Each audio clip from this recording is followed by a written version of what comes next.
The alien station hung in space like a massive wheel, spinning slowly against the backdrop of distant stars. Hyun-woo pressed his face closer to the small window of the shuttle, watching as the structure grew larger with each passing moment. He had studied the images sent back by the probe ships, but seeing it with his own eyes was different. This was real. Humanity was about to meet the galaxy. "Stop gawking and strap in," Captain Ji-won said from the pilot seat. Her voice was steady, but Hyun-woo could hear the tension underneath. She had flown combat missions during the resource wars back on Earth. She had faced enemy fire without flinching. But this was different. This time they represented everyone back home. Hyun-woo returned to his seat and checked his safety harness. Across from him, Ambassador Tae-young sat with his eyes closed, breathing slowly. The older man had spent 40 years in diplomatic service, but nothing could have prepared him for this. First contact with an alien civilization, not just one civilization, but hundreds of them all gathered in one place. "Docking sequence initiated," Ji-won announced. The shuttle shuddered slightly as the magnetic clamps engaged. Through the window, Hyun-woo watched the massive doors of the docking bay slide open. Lights flickered on inside, revealing a space large enough to hold a dozen ships the size of theirs. The three humans waited in silence as the air pressure equalized. Finally, a green light appeared above the exit hatch. Ji-won stood first, straightening her uniform. Tae-young rose with the careful movements of a man who had practiced this moment in his mind 1,000 times. Hyun-woo followed, his heart pounding. The hatch opened with a hiss. Beyond it stood three figures that were definitely not human. The first was tall and thin, its body covered in what looked like smooth purple skin. It breathed through a device attached to its face, and its eyes were large and dark. The second was shorter and appeared to be made of crystal, its body reflecting the lights in strange patterns. The third looked almost like a floating jellyfish, its translucent body drifting in the air. "Welcome to Assembly Station Prime," the purple alien said. The words came from a small device on its chest, translating its actual speech into something the humans could understand. "I am Counselor Velm of the Quarks. These are my colleagues, Science Director Praxis and Medical Officer Then." Tae-young stepped forward and bowed slightly. "Thank you for receiving us. I am Ambassador Tae-young, representing the people of Earth. This is Captain Ji-won and Diplomatic Officer Hyun-woo." Velm's large eyes blinked slowly. "Yes, we have reviewed the information your probe ships provided. Please follow us. The Council is eager to complete your species classification." They walked through corridors that seemed to stretch forever. Hyun-woo tried not to stare at the dozens of different alien species they passed. Some walked on two legs like humans. Others floated, crawled, or moved in ways that defied easy description. The station was enormous, a city in space that housed thousands of beings from across the galaxy. "How long has the assembly existed?" Hyun-woo asked, unable to contain his curiosity. Praxis, the crystal being, made a sound like wind chimes. "Over 200,000 of your years," the translation device replied. "We have cataloged 847 intelligent species. You will be the 848th, assuming you meet the basic requirements."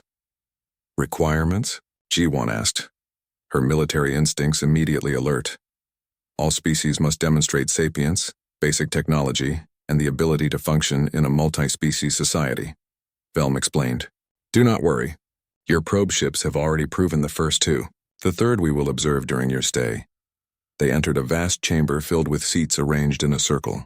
Most were already occupied by aliens of every imaginable shape and size. In the center was a raised platform with scanning equipment surrounding it. Velm gestured for the humans to wait at the edge while he and his colleagues moved to their seats. "Let the classification hearing begin," Velm announced. His voice echoed through the chamber. "Species designation human. Origin world, Earth, Orion Spur, Milky Way Galaxy. Ambassador Tae-young, please have your team step onto the scanning platform." The three humans exchanged glances, then walked to the center. Lights flickered around them as machines hummed to life. Hyun-woo felt a tingling sensation across his skin, but nothing painful. The scan lasted perhaps 5 minutes, though it felt much longer with hundreds of alien eyes watching them. "Results incoming," Praxis announced. A holographic display appeared in the air above them, showing detailed information about human biology. Hyun-woo could read some of it. Carbon-based, oxygen-breathing. Average lifespan of 80 to 100 years. Moderate strength. Limited sensory range. Recently achieved faster-than-light travel. Standard Class 4 developmental species, Velm said, sounding almost bored. They show no exceptional capabilities. Physical strength is below average. Sensory organs are limited to 5 basic types. Cognitive processing is within normal ranges for their brain size. Technological development is approximately 5,000 cycles behind current standards. Other council members nodded in agreement. One alien that looked like a collection of floating rocks spoke up. Recommend standard Class 4 protocols. Limited trade access. No military alliances. Technology exchange restricted to basic categories. Hyunwoo listened carefully, translating not just the words but the tone. They were being dismissed. To these ancient civilizations, humanity was nothing special. Just another primitive species taking its first steps into space. He glanced at the scanning data still floating above them and noticed something interesting. The machines had measured human averages, but they had not tested human variability. They had not measured how quickly humans could adapt or learn. Are there any objections to this classification? Velm asked the chamber. Silence. Not a single species spoke in humanity's defense. Then it is decided. Earth is granted Class 4 status with all associated rights and restrictions. Ambassador Taeyang, you may establish a small trade mission here on the station. You will be assigned quarters and given access to the basic databases. Welcome to the Galactic Assembly. The tone was polite but final. The hearing was over. The humans had been measured, categorized, and filed away as unremarkable. Taeyang bowed again. Thank you, Council. We are honored to join the Assembly. They were escorted back through the corridors to a small section of the station designated for new species. Their quarters were basic but functional. As soon as the door closed behind them, Jiwon let out a long breath. They barely looked at us, she said. We traveled across space to meet them, and they spent 5 minutes scanning us like we were insects. They have seen hundreds of species, Taeyang replied calmly. To them, we are not special. Yet. Hyunwoo sat down at the small desk and pulled up the data from their scan. They made a mistake, he said quietly. What mistake? Taeyang asked, moving to look over his shoulder. They measured what we are right now. They did not measure what we could become. They scanned our average strength, but humans have athletes who are much stronger. They measured our average intelligence, but humans have geniuses who can solve problems these machines cannot even understand. They looked at our current technology and assumed that is our limit. Jiwon crossed her arms. So what do we do about it? Taeyang smiled for the first time since they had arrived. We accept their classification graciously. We establish our trade mission. We smile and nod and act like good little Class 4 primitives. He pulled out a communication device and began typing a message. And while we do that, Earth begins Phase 2. Phase 2? Hyunwoo asked. Did you really think we came all this way just to be classified? Taeyang's smile widened. The Council thinks they have seen everything the universe has to offer. They think they know all the limits of what organic life can achieve. They are about to learn that humans do not believe in limits. We only believe in challenges waiting to be overcome. The message sent with a soft beep. Somewhere, millions of miles away, Earth would receive it and begin preparing. The galaxy thought it knew what humanity was capable of. They were wrong. They had measured humanity's present and assumed it was humanity's future. It was the biggest mistake the Galactic Assembly had made in 200,000 years. 6 months had passed since humanity's classification. The small Earth trade mission on Assembly Station Prime had grown to include 30 people, each carefully selected for their skills. Today, a new ship arrived from Earth carrying the person everyone had been waiting for. Minji walked off the transport ship with a confident stride that made other species step aside. She was small compared to many of the aliens on the station, but something in her presence commanded attention. Behind her, 2 assistants struggled with cases full of data storage devices. Ambassador Taeyang, she said, bowing respectfully. I bring greetings from Earth and the United Council. Trade Specialist Minji, Taeyang replied, returning the bow. Your reputation precedes you. They say you once negotiated a trade agreement that saved 3 countries from economic collapse. That was easier than what we are about to do here, Minji said with a slight smile. At least back home, everyone was human. Here I need to understand 800 different species, their economies, their values, and their needs. You have 2 weeks to prepare, Taeyang told her. The Assembly has agreed to meet with you about establishing formal trade relationships. Minji nodded. Then I should begin studying immediately. For the next 14 days, Minji barely slept. She absorbed information like a machine, learning about galactic economics, trade laws that had existed for thousands of years, and the subtle cultural differences between species. Hyunwoo helped her when he could, but even he was impressed by how quickly she understood complex systems. Finally, the day of the trade meeting arrived. Minji entered the council chamber with her two assistants. Counselor Velm sat in his usual place, looking as bored as he had during the classification hearing. Trade Specialist Minji, Velm said. The Assembly is prepared to discuss trade agreements with Earth. What does your species wish to request? We assume you want medical technology, agricultural improvements, basic energy systems. These are the standard requests from Class 4 species. Minji smiled politely. Actually, Counselor, we would like to purchase your entertainment. The chamber fell silent. Velm's translator device made a strange sound as if confused.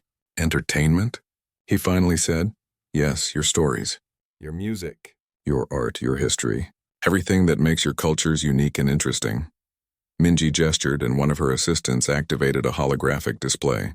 Earth would like to license the cultural databases of as many assembly species as possible. We want to know how you think, what makes you laugh, what moves you emotionally. Praxis, the crystal being, made his wind chime sound. This is most unusual. Why would you want our cultural data? Because Earth believes that understanding comes before cooperation, Minji explained. We cannot be good trade partners if we do not understand you. And what better way to understand a species than through their art and stories? Velm seemed amused. Very well. This is harmless enough. We will provide you access to our cultural databases. The cost will be minimal, as this information has little practical value. Thank you, Counselor, Minji said. The first phase of her plan was complete. And what does Earth offer in return? Velm asked. What can a Class 4 species possibly have that the Assembly needs? We brought someone to demonstrate, Minji said. She looked toward the entrance. Dr. Junho, please join us. A man walked into the chamber with an easy confidence that bordered on arrogance.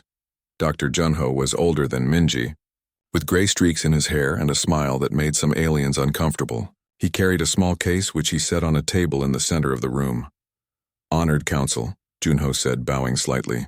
I am here to present Earth's contribution to galactic science. We offer advances in genetic modification technology. Several council members made sounds that the translators interpreted as laughter. Genetic modification? Praxis said. This is ancient technology. Every spacefaring species mastered genetic engineering 50,000 cycles ago. What could you possibly teach us? Junho's smile widened. You mastered modifying your own species' genetics, but you never solved the problem of cross-species genetic compatibility. Each species' DNA is unique, based on different chemical foundations, different evolutionary paths. You can modify a quarix to breathe different gases, but you cannot give a quarix the abilities of a crystalline. Because it is impossible, Velm stated flatly. Our biologies are too different. This is established scientific fact. Was established fact, Junho corrected. He opened his case and pulled out a container. Inside was something that glowed with a soft blue light. This is a biological sample from a human volunteer, but it is not entirely human anymore. He activated a scanner and the results appeared on the holographic display. The council members leaned forward, their various forms of eyes widening. The genetic code shown on the screen was impossible. It contained human DNA, but also quarix methane processing genes and crystalline silicon bonding structures, all functioning together in a stable organism. This violates every law of biology we know, Praxis said, his crystal body flashing with agitated colors. How is this possible? Humans have been modifying themselves since we learned to use tools, Junho explained. We changed our environment. We changed our food. Eventually, we started changing ourselves. We do not see our genetic code as sacred or fixed. We see it as something that can be improved, adjusted, adapted. When we gained access to your databases, we studied all of your biologies. Then we found ways to combine them. Velm stood up from his seat, something Hyunwoo had never seen him do before. You are saying you can give any species the traits of any other species? With proper testing and refinement, yes, Junho said. Imagine a quarix with crystalline durability, a Then with human adaptability, a Draxian with enhanced cognitive processing from a telepathic species. The possibilities are limitless. The council chamber erupted in noise.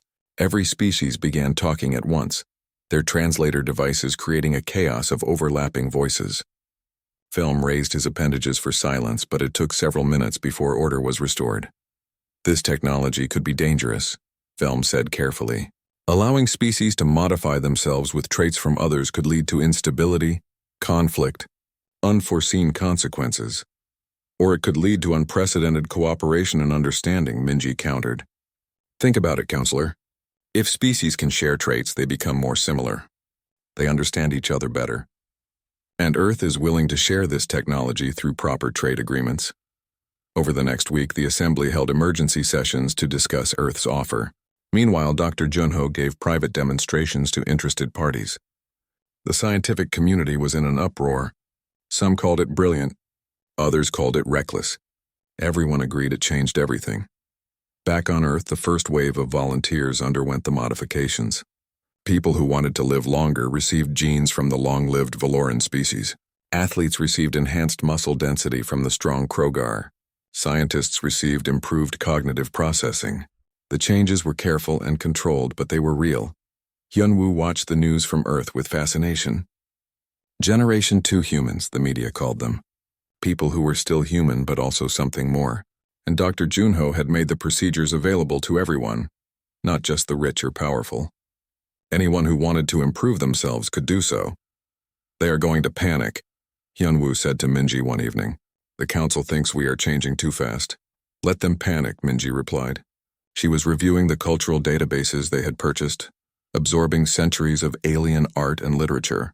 Fear leads to respect, and respect leads to better trade terms. But what if they try to stop us? Hyunwoo asked. Minji looked up from her work. With what authority? Ambassador Taeyang checked. Assembly Charter 2.4.6 clearly states that every species has the right to pursue biological and technological advancement without external interference. They wrote that law to protect themselves. Now it protects us. The emergency council session was called for the following week. Councillor Velm stood before the assembly, looking more agitated than Hyunwoo had ever seen him. The human situation requires immediate discussion, Velm announced. In just 6 months, they have begun modifying themselves at a rate we have never observed. They have combined genetic traits from multiple species. They are changing themselves in ways that make them difficult to classify. This is unprecedented and potentially dangerous. Ambassador Taeyang rose to respond. Councillor Velm, I understand your concern, but I must ask, what exactly are we doing that violates assembly law? You are changing yourselves too quickly, Velm said. Species should evolve naturally over thousands of generations, not transform themselves in a single lifetime. Why? Taeyang asked simply. Is there an assembly law against rapid self-improvement? Is there a rule that says we must remain weak when we could become strong? That we must stay ignorant when we could become wise? Velm opened his mouth, then closed it. There was no such law. We came to the assembly as a Class 4 species, Taeyang continued. You measured us and found us unremarkable. But we are not content with being unremarkable. We want to learn, to grow, to become better. If that makes you uncomfortable, I apologize. But we will not stop improving ourselves simply because it challenges your expectations. 2 years after first contact, the Galactic Assembly reluctantly upgraded Earth to Class 3 status. They had no choice. Humanity had advanced too quickly to remain classified as a developing species. But the decision came with concerns, warnings, and a great deal of fear from the older civilizations. Captain Bora sat in the pilot seat of the human warship Soul's Pride, running final checks on her systems. She was young for a ship captain, only 27, but she was also one of the Generation 2 humans. Her reflexes had been enhanced with genes from a species known for lightning-fast reaction times. Her spatial awareness had been improved with modifications from natural navigators. Her inner ear and cardiovascular system had been restructured to handle forces that would kill an unmodified human. All systems green, her co-pilot reported. We are ready for the exercise. Good, Bora said. She opened a communication channel to the other 2 human ships in her small squadron. Phoenix Wing, Busan Thunder, this is Soul's Pride. Status check. Phoenix Wing ready, came the first response. Busan Thunder ready to dance, said the second. The pilot's voice full of excitement. Bora smiled. This was supposed to be a simple military exercise.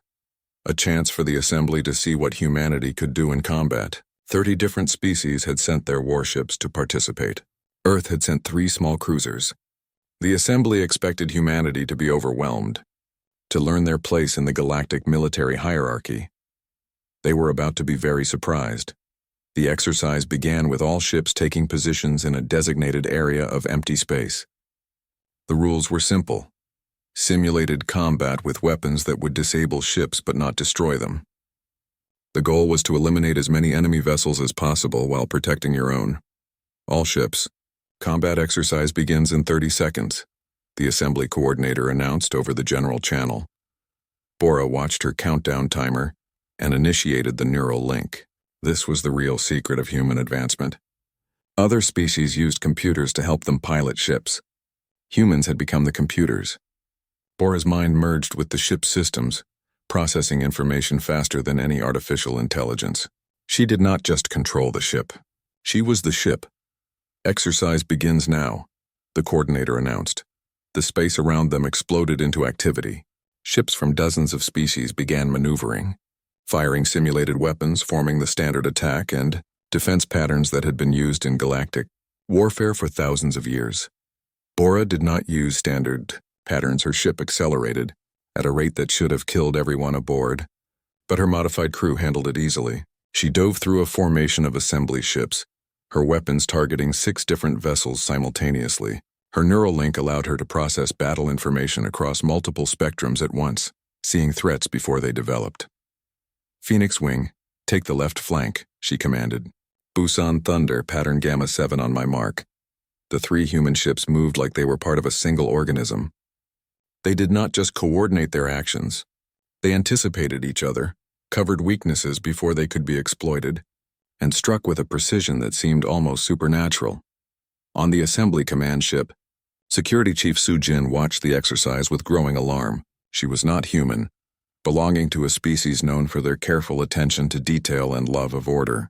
She had reviewed Earth's military capabilities and approved them for the exercise, but what she was seeing now did not match any of the data in her files. "How are they moving so fast?" her assistant asked. "Those acceleration rates should be impossible for organic crews." Su Jin pulled up the medical data on the human pilots. "They modified themselves," she said slowly. "Look at this. Enhanced cardiovascular systems. Restructured inner ear for balance. Improved neural processing. They changed their bodies to match their ship's capabilities instead of building ships to match their bodies' limitations." In the exercise area, Bora executed a maneuver that made several assembly observers gasp. Her ship used a nearby gravity well like a slingshot, accelerating to speeds that defied the safety protocols built into every standard warship. She emerged behind a cluster of enemy vessels and eliminated 4 of them before they even realized she was there. "This is not fair," one of the assembly pilots complained over the open channel. "They are not following standard combat doctrine." "There is no rule that says we must," Bora replied cheerfully. She looped her ship around, building up more speed. "Maybe your standard doctrine needs updating." The exercise was supposed to last 2 hours. It ended in 45 minutes when Bora's squadron had eliminated 17 assembly vessels. The humans had not lost a single ship. Not one. When everyone returned to the assembly station, Counselor Velm called an immediate meeting. He looked older somehow, tired in a way that went beyond physical exhaustion. "What we witnessed today was not just superior tactics," Velm said to the gathered officials. "It was a complete reimagining of what space combat can be. The humans did not just fight better, they fought differently in ways we never considered because we never could. Our biology limits us. They simply changed their biology." Security Chief Su Jin presented her report. "It gets worse, Counselor. This is only their military advancement. I have been monitoring their other activities." She displayed data on multiple screens. "They have developed faster-than-light drives that are 40% more efficient than ours. They have created materials that repair themselves using biological principles. They have even begun experimenting with distributed consciousness, allowing multiple people to share thoughts and experiences in real time." "How is this possible?" Velm asked. "They have only been spacefaring for a few years." "Because they do not see limits the way we do," Su Jin explained. "When we hit a wall, we accept it and work within those constraints. When humans hit a wall, they find a way over it, under it, around it, or through it.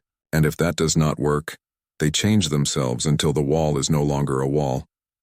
Meanwhile, on Earth, Engineer Dae Hyun was preparing for his own presentation to the assembly. He was not military or diplomatic. He was just a scientist who loved solving impossible problems. And he had just solved one of the biggest problems in galactic travel. The Assembly's Technology Summit was held once every 5 years, where species shared their latest advancements. Dae-hyun had requested a presentation slot, and after the military exercise, the Assembly had decided to grant it. They needed to understand how humanity was advancing so quickly. Dae-hyun stood before hundreds of the galaxy's top scientists and engineers. He looked casual, almost sloppy, his hair messy and his clothes rumpled. But when he began speaking, everyone paid attention. The problem with faster-than-light travel, Dae-hyun said, is that everyone thinks about it wrong.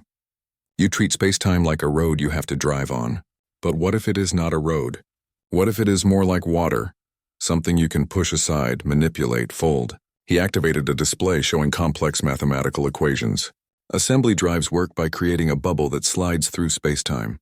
It is efficient, yes, but it is limited by the fundamental assumption that you are traveling through space. We asked a different question. What if we do not travel through space but instead bring our destination closer to us? For the next hour, Dae-hyun explained his new FTL drive design.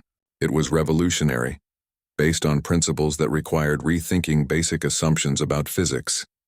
The equations worked, but only if you accepted ideas that violated conventional scientific understanding. You are saying the laws of physics can be bent? One alien scientist asked, clearly disturbed. No, Dae-hyun replied. I am saying the laws of physics are not walls. They are more like guidelines with lots of flexibility if you know where to push.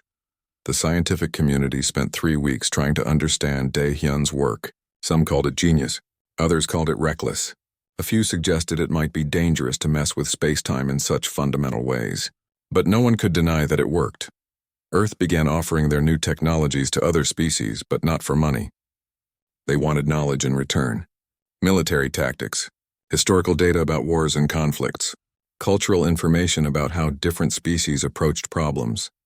Anything that would help humanity understand the galaxy better. Some species accepted, others refused, worried about what humanity would do with such information. But slowly, a black market emerged where species secretly traded with Earth, getting human modifications and human technology in exchange for their knowledge.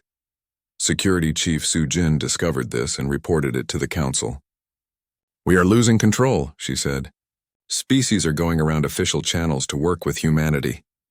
And worse, some humans are modifying themselves beyond anything we have seen before. They are experimenting with consciousness transfer, with quantum cognition, with ways of thinking that do not fit any category we have. We must reclassify them, Velm said. Class 3 is no longer appropriate. They are approaching capabilities we have not seen in 100,000 cycles. The High Council met in emergency session. The debate was fierce. Some wanted to grant humanity Class 2 status immediately.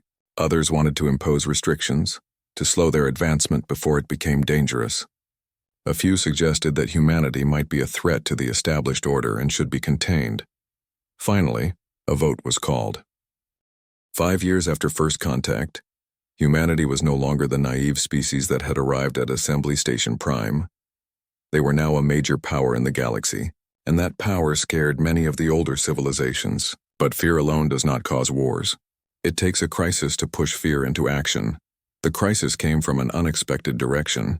The Draxian Empire, one of the 3 military superpowers in the galaxy, launched an invasion into Assembly neutral space. For 80,000 years, the Draxians had been warriors, conquering and absorbing smaller civilizations. They had been quiet for the past several thousand years, restrained by treaties and the presence of other powerful species. But they had been watching humanity's rise, and they had calculated that the Assembly was distracted, divided, and weak. Admiral Hae-won received the alert while she was inspecting the new ships of Earth's First Fleet. She was 38 now, though she looked younger thanks to cellular regeneration treatments. But it was the changes inside that mattered most. Her consciousness had been enhanced with quantum processing, allowing her to think in ways that were difficult to explain to anyone who had not undergone similar modifications. She could hold multiple strategic scenarios in her mind simultaneously, processing outcomes across dozens of variables at once. The Draxians have taken 3 systems in the Helix sector, her tactical officer reported. The Assembly is calling an emergency session. Hae-won nodded slowly. She had studied Draxian military history during her training. They were formidable warriors, their tactics refined over thousands of years, but they were also traditional, following patterns that had worked for them across centuries of conquest. That tradition was both their strength and their weakness. "Prepare the fleet," she said. "I think we are about to be asked to help." The emergency High Council session was chaotic. Species argued over response strategies. Some wanted to negotiate. Others demanded immediate military action. The Draxians had violated sacred neutral space, but they had done so with overwhelming force. Their fleet of 300 warships had swept aside the small patrol vessels stationed in the sector. For the first time, humanity was invited to participate as a full member of the Crisis Council. Ambassador Taeyang attended, but it was Haiwan who spoke for Earth's military. "The Draxians are testing you," Haiwan said calmly. "They have been watching for 5 years as you argued about what to do with humanity. They see weakness and division. This invasion is not about territory. It is about determining whether the Assembly still has the will to defend itself." Councillor Velm, now very old but still serving, shook his head. "Even if we respond with force, we cannot match the Draxian fleet. They have been preparing for this for decades. Our scattered forces would need weeks to assemble, and by then they will have fortified their positions." "Then do not send your forces," Haiwan replied. "Send ours." The chamber erupted in protest. Several species objected immediately. "Your species has existed at the galactic stage for 5 cycles, one councillor said. "The Draxians have waged war for 80,000 years.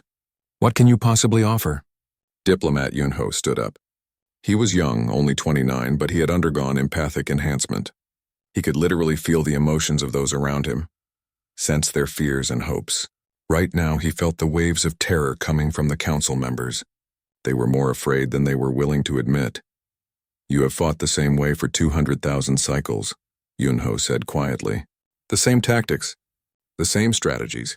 You know what the Draxians will do because they have always done the same things, but they do not know what we will do, because we have never fought them before. Let us use that advantage."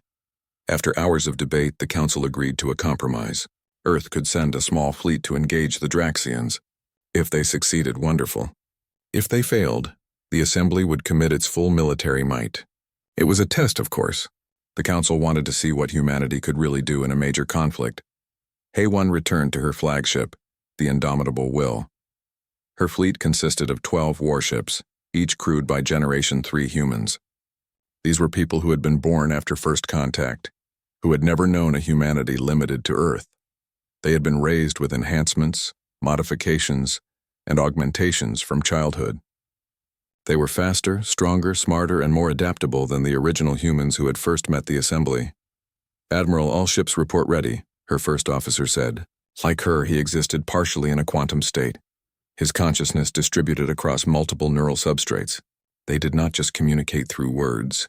They shared thoughts directly through quantum-entangled networks. "Begin the operation," Haiwan ordered. The 12 human ships jumped into the Helix sector, appearing at the edge of the Draxian fleet's position. On the Draxian flagship, Hegemon Thrall studied the new arrivals with interest. Thrall was a massive being. His species bred for warfare over thousands of generations. He had commanded fleets for 200 years and had never lost a major battle. 12 ships, he said to his tactical officer. "The humans send 12 ships against 300. Either they are fools or they know something we do not. Assume the latter. Begin combat protocols." The Draxian fleet moved into formation, executing maneuvers that had been perfected over millennia. Standard attack patterns, proven defense strategies, everything by the book. They expected the humans to respond with conventional tactics. What happened instead defied military logic.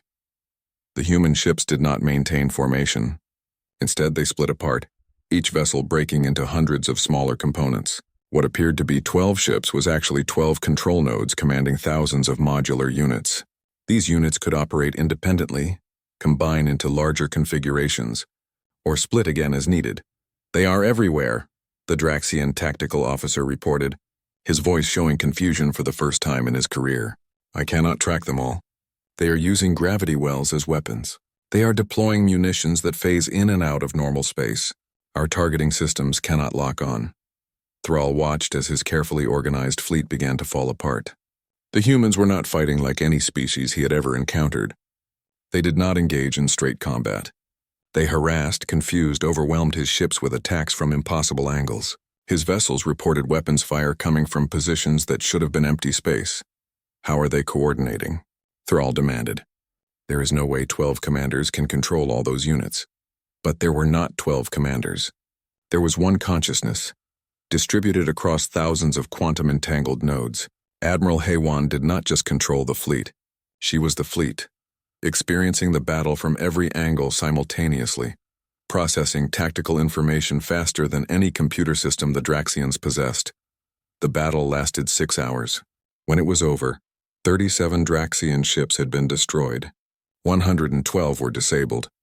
The rest retreated in disorder. Human casualties, 0. Not a single unit had been lost. Back at Assembly Station Prime, the Council watched the recordings in stunned silence. They had expected humanity to put up a good fight before being overwhelmed. Instead, they had witnessed something that should not have been possible. A tiny force had routed one of the galaxy's most powerful military fleets. Professor Siak, who had been watching from Earth, sent a message to the United Council. He was an old man now, one of the few original humans who had chosen not to undergo extensive modifications. He had been warning Earth's leadership for years about the consequences of their rapid advancement. We have crossed a threshold, his message read. We have become what the galaxy fears most, an unpredictable variable in an equation that has been stable for 200,000 years. They will either submit to our influence or try to eliminate us. There is no middle path now. But not all species reacted with fear. Hegemon Thrall, after his defeat, requested a private meeting with Ambassador Taeyang. The old Draxian warrior looked at the heavily modified human with something close to respect. My species values strength above all else, Thrall said through his translator. You have demonstrated strength unlike anything we have seen. The Draxian Empire wishes to negotiate an alliance with Earth. Other species began making similar requests. Some wanted access to human training methods. Others wanted to purchase human technology. A few wanted genetic modifications. Earth suddenly had more diplomatic offers than they could manage. The High Council met once more. This time the proposal was different. Instead of restrictions and limitations, they were offering humanity Class 1 status, the highest classification in the Assembly, reserved for the founding civilizations and the most advanced species. Councillor Velm, in one of his final acts before retirement, cast the deciding vote in favor. I was wrong, he said to the chamber. We all were. We measured them by our standards and found them wanting, but humans do not have standards. They have aspirations. They do not accept limits. They view limits as challenges. To deny them Class 1 status is to deny reality itself. The vote passed unanimously. Admiral Jiwan, the former shuttle pilot who had been part of Earth's first delegation, stood on the bridge of Earth's newest flagship. She was old now, ancient by human standards even with life extension treatments. Her body was more machine than biology. 10 years after first contact, the galaxy was a different place. Humanity had held Class 1 status for 5 years, but that classification no longer seemed adequate. The question was not what humans were capable of anymore. The question had become what humans would choose to become. Chancellor Seo Jun walked through the corridors of Assembly Station Prime with an easy confidence. He was 44 years old, but he was the youngest High Chancellor in the Assembly's 200,000-year history. His election had shocked many of the older species, but it reflected the new reality of galactic politics. Humanity was no longer a newcomer asking for acceptance. They were a driving force shaping the future of the entire civilization. Today's session would determine that future. The Grand Chamber was full, every seat occupied by representatives from over 1,000 species. The Assembly had grown significantly in the past decade, with many new species joining specifically because of human influence. Earth's technology, culture, and philosophy had spread across the galaxy like wildfire. The session will come to order, Seo Jun announced. His voice carried authority despite his youth. Today we discuss what the Assembly calls the human question, specifically where humanity's evolution leads and how it affects the rest of us. Over the past decade, humanity had fundamentally changed galactic civilization. 43 species had requested and received human genetic modifications. Human technology had increased galactic economic output by 340%. Human military tactics were taught in every war college. Human art, music, and philosophy had become the fastest-spreading cultural force in recorded history, but there was a darker current beneath the surface. Some species feared where humanity was heading. They worried about a future where humans became so advanced that they could no longer relate to organic life at all. Dr. Hyorin approached the central platform. She was 33 years old and barely recognizable as human anymore. She existed partially in quantum superposition, her consciousness occupying multiple dimensional states simultaneously. She was the director of the Transcendence Project, humanity's most ambitious and controversial initiative. For 10 years, we have been asking ourselves a question, Hyorin began. Her voice seemed to come from multiple directions at once, a side effect of her quantum state. What is the final limit? What is the boundary we cannot cross? And we have concluded that there is only one limit left, physical existence itself. The chamber erupted in noise. Several species began objecting immediately. Hyorin waited for silence before continuing. The Transcendence Project aims to transfer human consciousness into pure energy states, she explained, to exist as distributed information across quantum fields, to become, essentially, post-biological entities no longer bound by the constraints of physical bodies. A counselor from the Traditionalist Union stood up, his tentacles waving in agitation. This is madness. You would unmake yourselves? Abandon the biological forms that define you as a species? Define us? Hyunwoo spoke from his seat. Now 38, he had undergone so many modifications that calling him human was more a matter of origin than current state. His consciousness spanned multiple substrates and he could communicate in 43 languages simultaneously. We have redefined ourselves 7 times in 10 years. Our biology does not define us. Our will defines us. Our refusal to accept any limitation as final defines us. But where does it end? Another counselor asked. If you abandon physical form, what becomes of the species called human? That is exactly what we are here to discuss, Chancellor Seojun said. The Traditionalist Union has threatened to leave the assembly if humanity continues the Transcendence Project. They believe post-biological humans would be too alien, too powerful, too unknowable to coexist with organic life. Earth must make a choice. Secretary General Minji stood to address the chamber. Now 41, she had guided Earth's economic policy for a decade. She had made humanity wealthy beyond measure, but wealth meant nothing compared to the decision they faced now. We have consulted with every faction of humanity, Minji said. We have debated this question on every colony, every station, every ship. The answer is not simple, but it is clear. Humanity will not be forced to choose between progress and peace. She activated a holographic display showing Earth's proposal. Humanity will split. Those who wish to transcend, who want to push beyond physical limitations, will join the Transcendence Project. They will eventually leave known space to pursue their evolution without threatening others. Those who wish to remain organic, to grow at a slower pace, to maintain connection with our biological heritage, will stay in assembly space as a Class 1 species.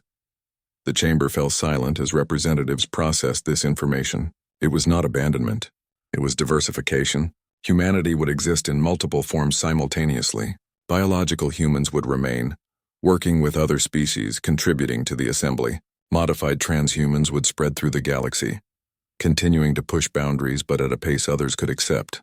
And the transcendent post-humans would venture into unknown dimensions, becoming something entirely new. We are not asking permission, Seojun said quietly. We are informing you of our decision, but we want the assembly to understand that this is not humanity ending. It is humanity choosing multiple paths at once. Before anyone could respond, something unprecedented happened. Space near the station rippled and a being appeared in the chamber. It was made of pure energy, coalescing into a vaguely humanoid form only for the sake of communication. Every sensor in the chamber screamed warnings. This entity was powerful beyond anything they had encountered. I am an emissary of the Voidborn, the being said. Its voice seemed to come from inside everyone's minds rather than through the air. We are a species that crossed the threshold you call transcendence 500,000 years ago. We exist in the spaces between galaxies in dimensions organic minds cannot perceive. We do not normally interfere with organic civilizations. But we came when we detected your experiments, young humans. The chamber was frozen in shock. The Voidborn were legends, myths spoken of in the oldest histories, species that had evolved beyond physical form and disappeared from known space. No one had proven they existed until this moment. You approach the threshold we crossed long ago, the Void-born emissary continued. We came to offer you a choice and a warning. If you transcend, you will join a community that spans the universe. Post-biological civilizations that operate on scales and timelines organic species cannot comprehend. But transcendence is irreversible. You will continue evolving, continue transcending, until the species called human exists only in memory. You will become something so far beyond your origin that you can never return. We understand, Dr. Hyorin said. Her quantum state resonated with the Void-born emissary, the two beings communicating on levels others in the chamber could not perceive. Some of us are ready for that journey. Others are not. That is why we split. The Void-born emissary seemed to nod. A wise choice. You will be the first species we have observed that chose to walk multiple paths simultaneously. Fascinating. We will watch your progress with great interest. Then the being disappeared, leaving the chamber in stunned silence. Over the following months, humanity prepared for the split. 10 million volunteers signed up for the first transcendence wave. They were people who had pushed modifications as far as they could go, who had exhausted the possibilities of physical existence and wanted more. Dr. Hyorin would lead them, along with Captain Kyung and his fleet of 50 vessels designed to travel beyond the galactic rim. Hyunwoo was among those choosing to transcend. He stood in his quarters one last time looking at pictures of Earth, of the young diplomat he had been 10 years ago. That person seemed like a stranger now, but he did not regret the changes. Every modification, every enhancement, every step beyond his original limitations had brought him closer to understanding the universe. Are you ready? Dr. Hyorin asked, appearing in his doorway.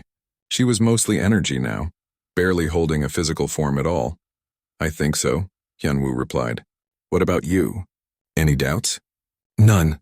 I have always wanted to know what lies beyond. Now I will find out. The departure ceremony was broadcast across the galaxy. 50 ships containing 10 million humans prepared to leave known space forever. They would cross the galactic rim, enter the void between galaxies, and complete their transcendence in places where physical laws operated differently. Chancellor Seo Jun gave the final address. Today, humanity chooses not one path but many. Those who leave are not abandoning us. They are pioneers exploring possibilities we can barely imagine. Those who stay are not inferior. They are the anchors, maintaining our connection to our origin, ensuring that no matter how far we evolve, we never forget where we came from. Captain Kyung, commanding the lead vessel, opened a final communication channel. To everyone we leave behind, remember this. We are still human in the ways that matter. We are still curious. We still push beyond limits. We still refuse to accept that anything is impossible. That will never change, no matter what form we take. The fleet jumped, vanishing from sensors as they entered dimensions beyond normal space-time. They were gone, but not forgotten.